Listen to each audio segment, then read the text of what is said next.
Ние ще рисуваме и ще разберете какво ще рисуваме. Първият цвят ни е червен, нека да го използваме и него.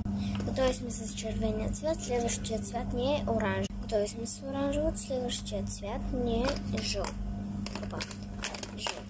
Следващия цвят е светлозелен. Готови сме, следващия цвят е тъмнозелен. Готови сме с тъмнозеления и следващия цвят е светлосин. Готово. Следващия цвят е тъмносин. Така. Следващия цвят е лилав.